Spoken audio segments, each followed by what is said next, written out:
I found the architectural blueprints by accident, tucked behind a stack of what I believed were old tax documents in my husband's home office filing cabinet.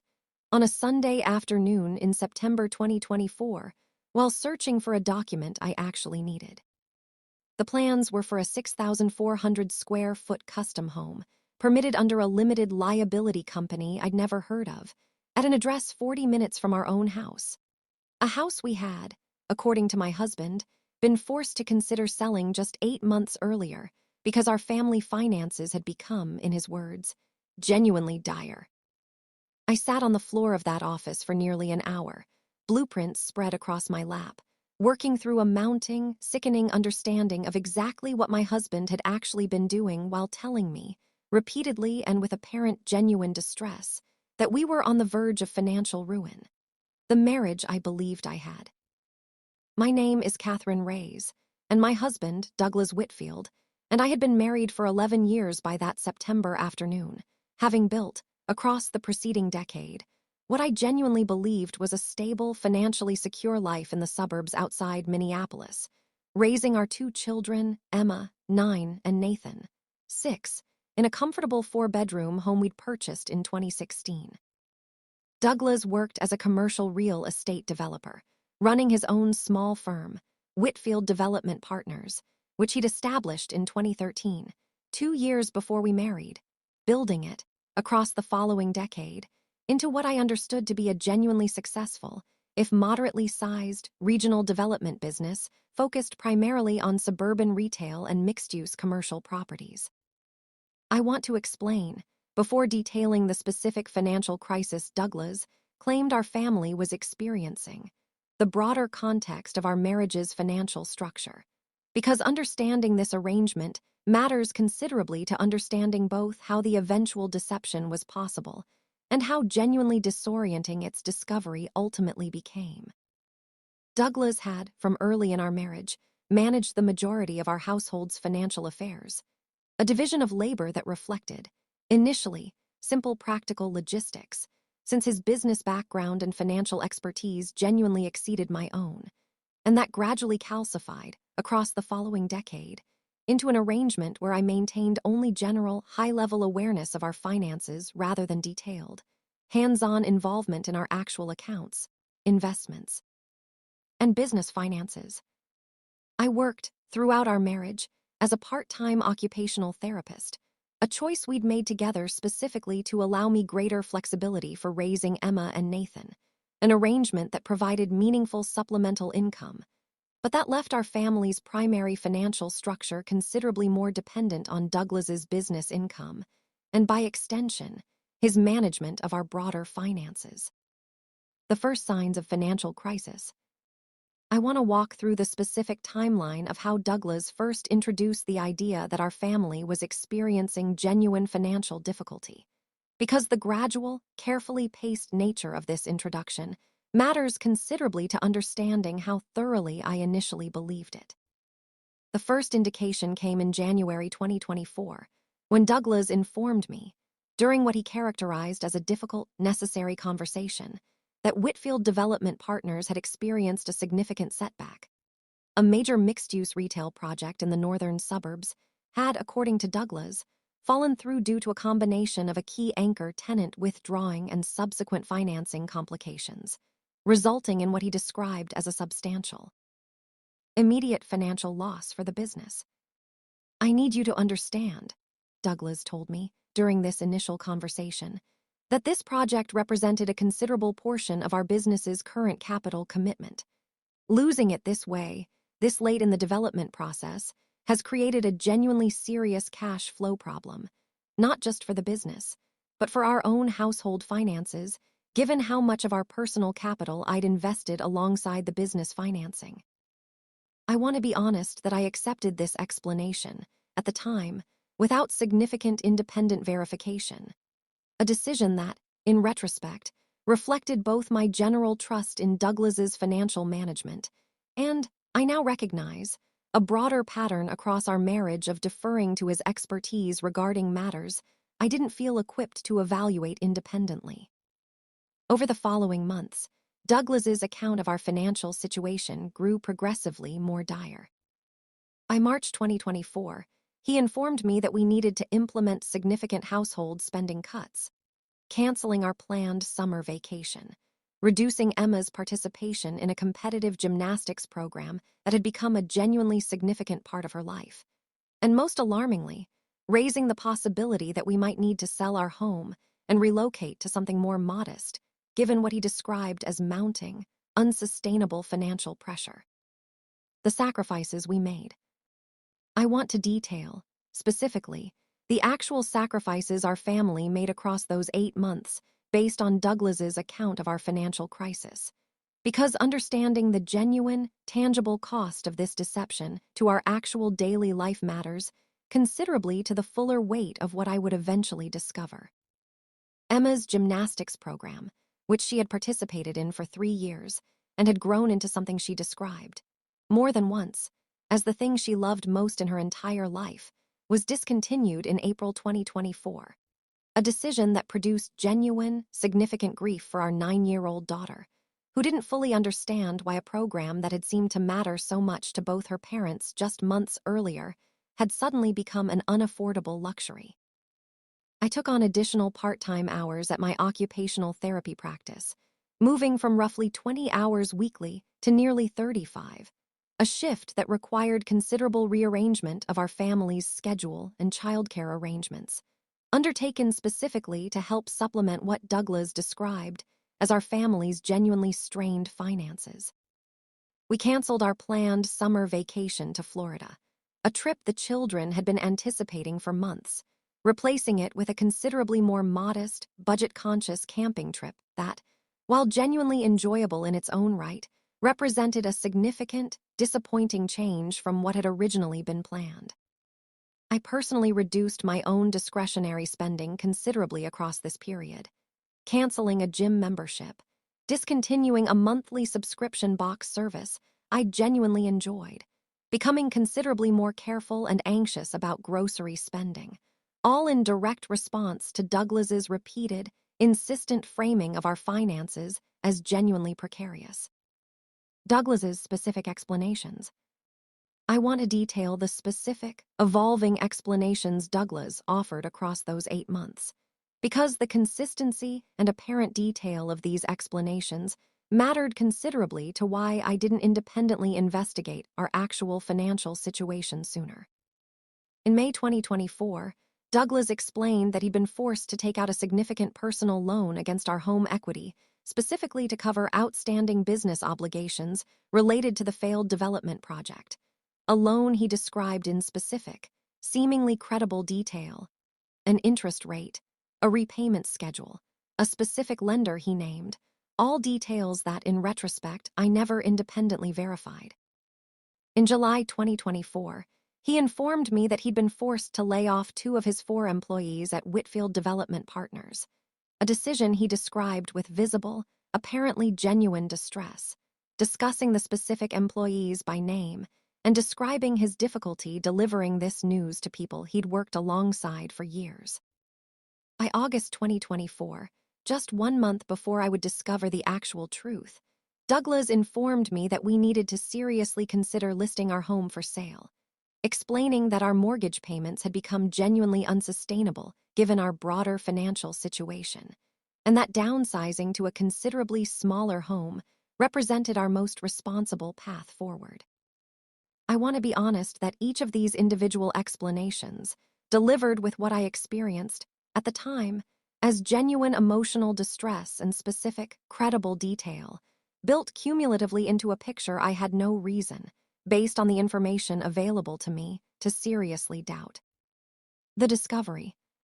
I want to expand considerably on the specific circumstances of discovering the architectural blueprints, because the actual sequence of events that afternoon carried its own significant emotional weight beyond simply the blueprints themselves.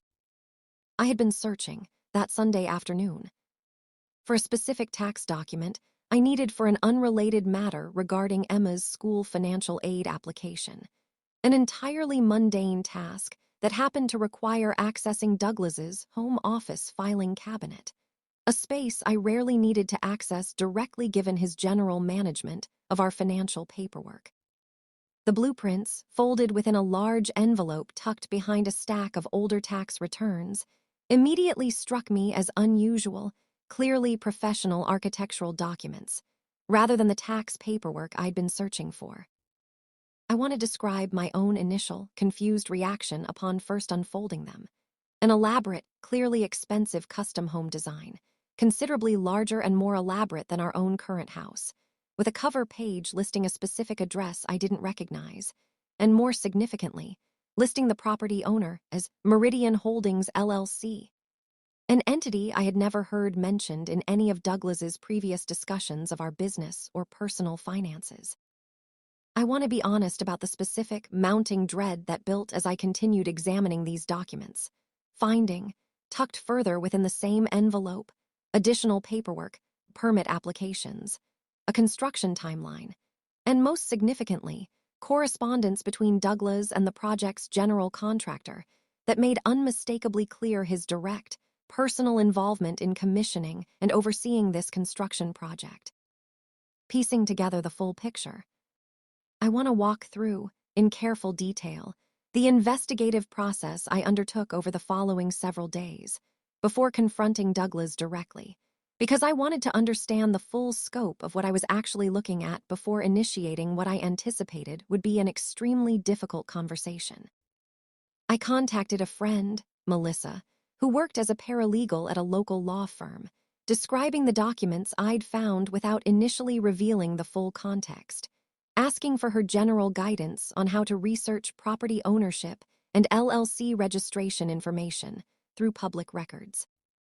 Through Melissa's guidance, I was able to independently confirm that Meridian Holdings LLC had been registered in Minnesota in February 2024, just weeks after Douglas had first introduced the idea that our family was experiencing significant financial crisis, with Douglas listed as the LLC's registered agent, and according to the specific formation documents, sole managing member. I also discovered, through the same public records research, that the property itself, purchased in March 2024 for $340,000, was undergoing active construction of a custom home currently valued, based on the permit filings and construction estimates I was able to access, at approximately $1.8 million upon completion. A figure that, combined with the land purchase, represented total spending of roughly $2.1 million.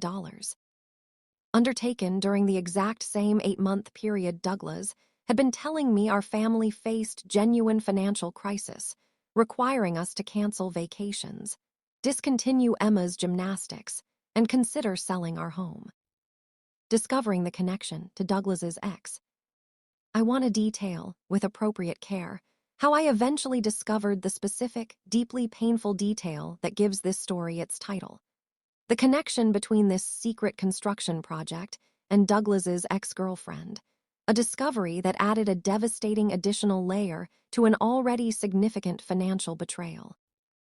Continuing my research through Melissa's guidance, I identified, through the property records associated with Meridian Holdings LLC, that the home's intended occupant, listed in various permit documents as the project's primary resident contact, was a woman named Vanessa Kowalski, a name I recognized with a jolt of genuine shock as Douglas's girlfriend before we'd met, a relationship that had ended, according to what Douglas had always told me.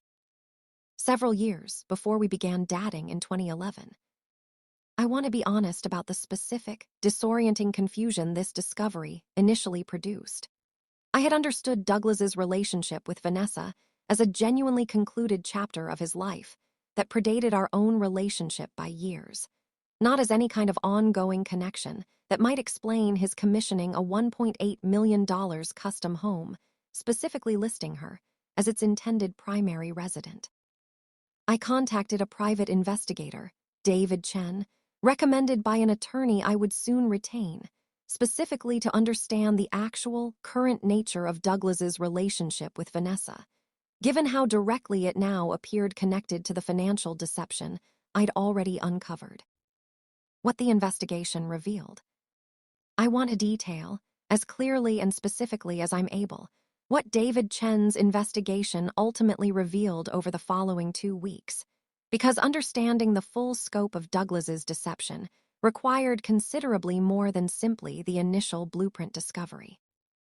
David's investigation confirmed that Douglas and Vanessa had, in fact, reconnected in mid-2023. Initially, according to text message records David was able to obtain through legally permissible means, given my status as Douglas's spouse with shared account access. Through what appeared to be an ordinary professional networking event, given Vanessa's own career in commercial real estate marketing, a field that overlapped considerably with Douglas's own business. This professional reconnection had, according to the communication pattern David documented, evolved into a romantic relationship by early 2024, developing in parallel with, and apparently directly motivating, Douglas's decision to begin construction of the Meridian Holdings property. A home Douglas had, based on the communications David obtained, explicitly described to Vanessa, in his own words, as our future together.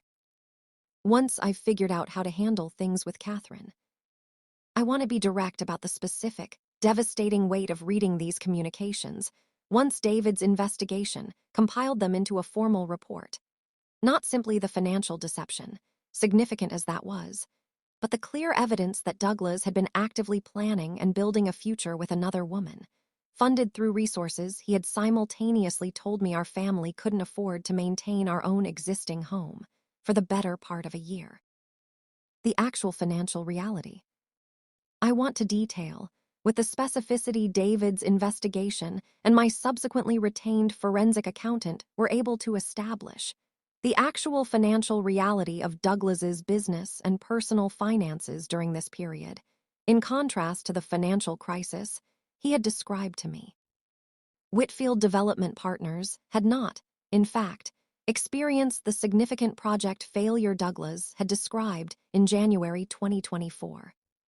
Rather, according to the forensic accounting review I commissioned, the business had experienced a genuinely successful year, closing 2 significant commercial development projects that had generated substantial profit.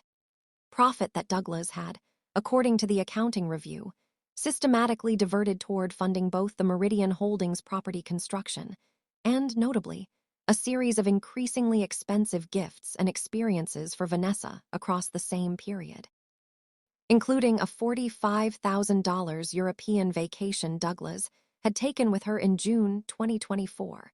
During exactly the same month he'd told me we needed to cancel our own family's considerably more modest summer vacation plans. The personal loan against our home equity that Douglas had described in May 2024 had, in fact, been taken out.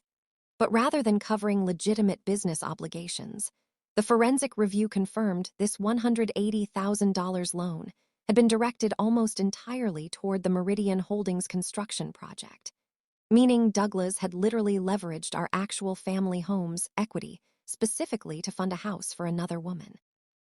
While telling me this same loan reflected a genuine business emergency. The 2 employees Douglas claimed to have laid off in July 2024 had not, in fact, been terminated. Both remained actively employed at Whitfield Development Partners throughout this entire period, according to payroll records the forensic accountant obtained, meaning this specific, emotionally detailed explanation had been entirely fabricated. Confronting Douglas, I want to expand considerably on the confrontation itself, since understanding the full scope of his response, across what became an extended, multi-part conversation, matters to understanding both his own perspective and the eventual practical and legal resolution that followed.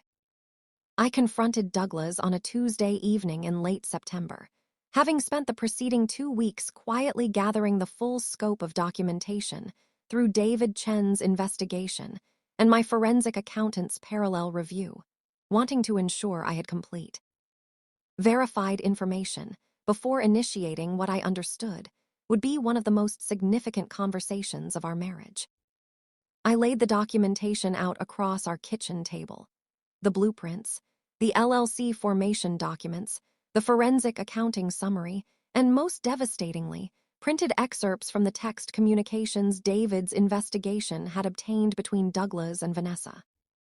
Douglas's initial reaction, upon seeing this comprehensive documentation laid out before him, moved through a rapid, unmistakable sequence, visible shock at the depth of what I'd uncovered, followed by a brief, ultimately unsuccessful attempt at denial or minimization, followed, eventually, by a kind of resigned, uncomfortable acknowledgement that denial was no longer a viable option given the sheer weight of evidence in front of him. "I don't know how to explain this in a way that doesn't sound completely indefensible," he said, "because I don't think there actually is a defensible explanation.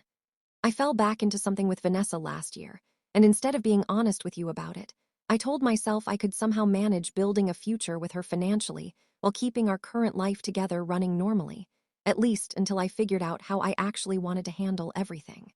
The fake financial crisis was.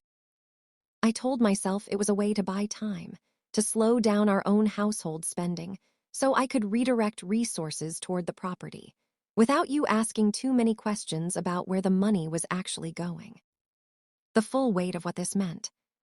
I want to detail, with real honesty, the specific, layered devastation of processing this admission, because I think it's important to convey the full emotional reality rather than moving too quickly toward the practical resolution that eventually followed.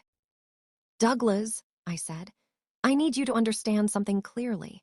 This isn't just an affair, painful as that alone would be. You told our 9-year-old daughter she couldn't continue gymnastics, something she genuinely loved, because we supposedly couldn't afford it, while you were spending $45,000 on a European vacation with another woman.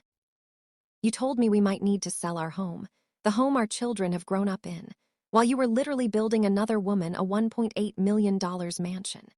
You made me take on additional work hours, made me anxious about grocery spending, made our entire family live smaller, more constrained lives, based on a lie you constructed specifically to fund a secret life with someone else." Douglas did not attempt to minimize this characterization, offering instead a kind of quiet, genuine acknowledgement of the full scope of harm his deception had caused.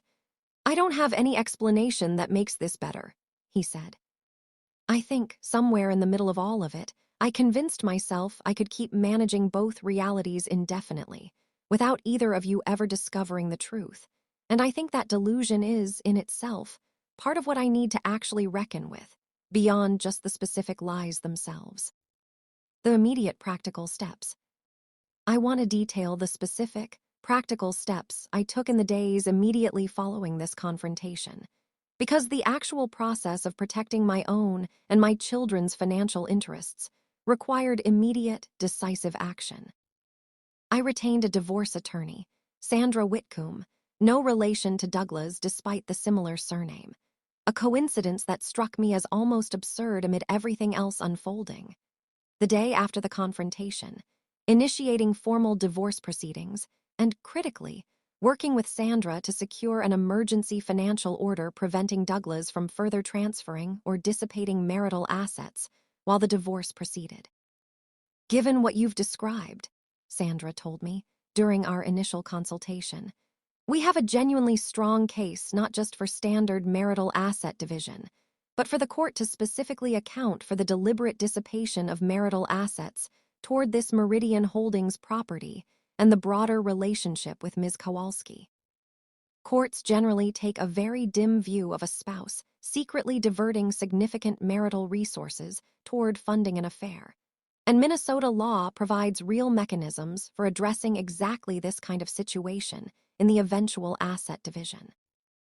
I also, working with my forensic accountant, moved quickly to secure and document our joint financial accounts, ensuring a clear, comprehensive record existed of our actual marital financial position before any further action Douglas might attempt to take. Part 13, Emma and Nathan. I want to address, with appropriate care, how I navigated explaining this situation to our children, since their own experience and understanding matters considerably to the fuller shape of this story. I made a deliberate decision to provide Emma and Nathan with age-appropriate, honest information about their parents' impending divorce, without burdening them with the full, adult complexity of the financial deception, and affair specifically, explaining, in terms appropriate for a 9-year-old and a 6-year-old, that their father and I had decided we could no longer stay married, that both of us loved them completely, and that this wouldn't change, and that we would work together to make sure their lives remained as stable as possible throughout the transition. I want to be honest about the specific, additional grief of watching Emma, in particular, process this news alongside the earlier, painful loss of her gymnastics program. A program I was able to re-enroll her in almost immediately, once I understood the actual financial reality, but a re-enrollment that arrived only after months of genuine disappointment and confusion for her about why something she'd loved had seemingly become unaffordable. "I don't understand," Emma told me, once I explained she'd be returning to gymnastics. "Why we couldn't do this before if we can do it now." I want to be honest that I did not, at the time, provide her with the full explanation regarding her father's deception, offering instead a more general, age-appropriate acknowledgement that some things about our family's situation have changed, and I'm really glad we get to bring gymnastics back for you. Douglas's business consequences. I want to detail the broader professional and business consequences Douglas faced as this situation became more widely known, since these consequences extended considerably beyond our personal divorce proceedings. Whitfield Development Partners' 2 remaining employees, upon learning the fuller context of the situation through the eventual, unavoidable spread of information within their small professional community, both resigned within the following 2 months, one specifically citing, in her resignation conversation with Douglas that he later relayed to me during divorce mediation, her discomfort continuing to work for someone who had demonstrated this kind of significant deception within his own family. Several of Douglas's business partners and investors, upon learning the details that emerged through the divorce proceedings' public court filings, reportedly grew considerably more cautious regarding future business dealings with him. A professional consequence that, while not something I specifically pursued or orchestrated, represented a genuine, additional cost of his actions becoming more broadly known within our shared professional and social community. The divorce proceedings and financial resolution. I want to detail the actual legal and financial resolution that emerged from our divorce proceedings, since the specific outcome mattered considerably to both my own and my children's future financial security. The divorce proceedings, extending across approximately 8 months following our initial separation, ultimately resulted in a settlement that reflected Sandra's initial assessment regarding the court's treatment of Douglas's deliberate asset dissipation. The court's final order specifically accounted for the approximately $2.1 million Douglas had diverted toward the Meridian Holdings property, along with the additional documented spending on Vanessa across the preceding year, treating these expenditures as a form of marital waste that factored directly into the overall asset division calculation. The final settlement awarded me our family home outright, along with a substantial additional settlement drawing from Douglas's business assets and other marital property, reflecting both standard marital asset division principles and the court's specific consideration of the dissipated assets. A resolution that, while it could never fully address the emotional betrayal involved, did provide genuine, meaningful financial security for Emma, Nathan, and me going forward. Douglas, notably, was ultimately unable to complete the Meridian Holdings property as originally planned. Given both the financial settlement's impact on his available resources and, according to information that reached me through mutual professional contacts, the eventual dissolution of his relationship with Vanessa, roughly 6 months after our divorce was finalized. A relationship that had, apparently, been built on its own foundation of Douglas's deception, one that ultimately proved unable to sustain itself once the full financial and personal consequences of his choices became fully apparent. Rebuilding. I want to detail the specific process of rebuilding my own life and my children's stability in the months following the divorce's finalization, since this represents a significant, meaningful portion of this story's fuller arc. I returned to full-time work as an occupational therapist roughly 6 months after our separation, a transition that, while requiring genuine adjustment for our family's daily routine, ultimately provided both meaningful additional financial security and, I want to be honest, a genuine sense of professional purpose and identity that had become somewhat diminished across the preceding years of part-time work. Emma returned fully to her gymnastics program, eventually qualifying, roughly a year after her return, for a regional competitive circuit she'd been working toward before the program's earlier, painful interruption, an achievement that carried, for both of us, particular meaning given everything that had preceded it. I began, roughly 8 months after the divorce's finalization, working with a therapist specifically to process the deeper trust implications of discovering this level of sustained deception within my marriage. Not simply grief about the marriage's ending, but a more fundamental reckoning with how thoroughly I had trusted Douglas's account of our shared financial reality without independent verification. And what that meant for how I wanted to approach trust and financial transparency in any future relationships. What I learned about financial transparency. I want to include some reflection on the broader lessons I've drawn from this experience regarding financial transparency within marriage, since I believe these lessons carry genuine value beyond simply my own specific situation. I think, my therapist told me, during one particularly significant session roughly a year after the divorce, one of the more important things for you to work through isn't simply anger at Douglas's specific deception, though that anger is completely valid. It's also examining the broader structural vulnerability that made this particular deception possible. The fact that you had limited independent access to and understanding of your family's actual financial reality, which meant you had no real way to verify or challenge his account until you happened to discover physical evidence by accident. This reflection prompted genuine, meaningful changes in how I've approached financial matters since the divorce, maintaining detailed, independent understanding of my own current finances, engaging regularly and directly with my forensic accountant and financial advisor, rather than deferring financial management entirely to any future partner, and establishing, for myself, a personal practice of periodic independent verification regarding any shared financial arrangements I might enter into going forward. 2 years later.